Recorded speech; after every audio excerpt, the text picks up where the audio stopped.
Twitter has taken down an account used by a white nationalist group that was pretending to be Antifa and attempted to incite violence through a tweet. Now, the account was actually linked to a white nationalist group that we've talked about on the show before. It's known as Identity Europa. And a Twitter spokesperson said that the account was blocked after a tweet inciting violence. A Twitter spokesperson said we took action after the account sent a tweet inciting violence and broke the Twitter rules. So I'm going to read you what the offending tweet said. It said, "Tonight's the night, comrades. Tonight we say F the city and we move into the residential areas, the white hoods, and we take what's ours." Now, this doesn't surprise me at all. There's been quite a bit of fear that white supremacists and white nationalists would pose as, people on the far left in order to create more violence and tensions. And it's definitely what we see in the aftermath of some of these peaceful protests. But what's also, I think, notable is how right-wing blogs like Red State can't wait to latch on to stories like this. So they came across that tweet. And in one blog for Red State, it was written by Elizabeth Vaughn. They just, start fear-mongering about Antifa and how Antifa is causing the violence. And then when the story should have been corrected, once we found out through Twitter that it actually was not Antifa and it was a right-wing group, Red State didn't take the story down. Like, they added a correction. If you click on the link of the story, like, they added a correction, but the headline and the nonsense about Antifa is still there.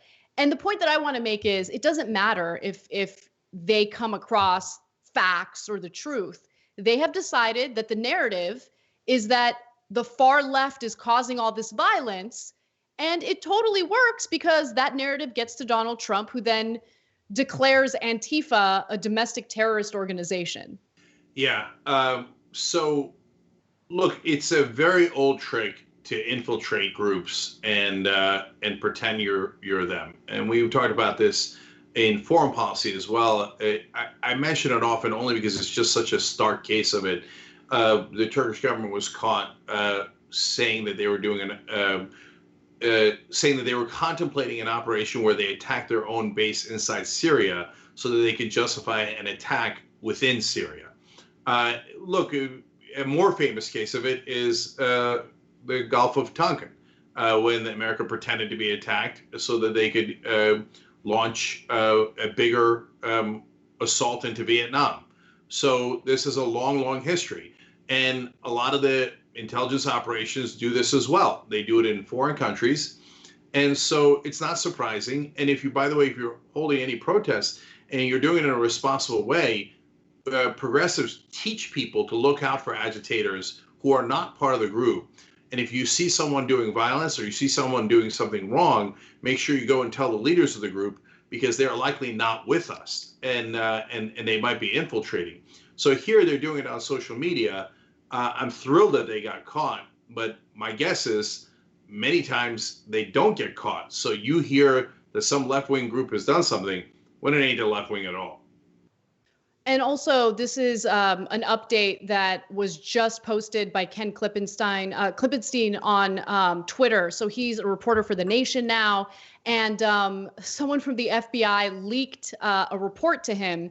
And it says FBI found no intelligence indicating Antifa involvement in May 31st violence per FBI report leaked to me.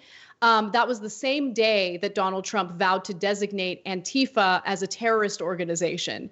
So no FBI intelligence indicates that we're dealing with Antifa-fueled violence during these protests. But the right wing is still running with that narrative, and they'll continue to do so. It doesn't matter if the facts say otherwise. And remember what Donald Trump is trying to do. He's trying to brand them a domestic terrorist organization. And Bill Barr, the Attorney General, the top law enforcement official in the country, is participating. In fact, he led on that. Barr said it before Trump did. He did it on Sunday. And so, hey, you get a white supremacist group to pretend to be left-wing and threaten violence. And then you get the white supremacists in the White House to say, hey, we have to go after all left-wing groups. I mean, what is Antifa anyway? It's an amorphous group. So you think that the Trump and Barr won't arrest protesters overall or other left-wing leaders and just brand them Antifa? Of course they will. And their white nationalist friends, in this case, apparently helping them. Now, look, at least they got caught, and credit to the people who caught them. So we're always fair here. So great job in finding out who they are and exposing them. And it also doesn't mean that everyone on the left is an angel, and that that there aren't folks on the left who are agitating towards a situation that gets more out of hand. But you should be wary of what you see. And it does go only one way. I've never seen a left-wing group infiltrate a right-wing group in this country and stir up violence. Never, never.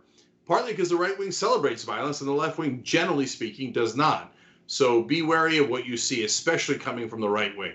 Thanks for watching The Young Turks. Really appreciate it. Another way to show support is through YouTube memberships. You'll get to interact with us more. There's live chat emojis, badges. You've got emojis of me, Anna, John, JR. So those are super fun. But you also get playback of our exclusive member-only shows and specials right after they air. So all of that, all you gotta do is click that join button right underneath the video. Thank you.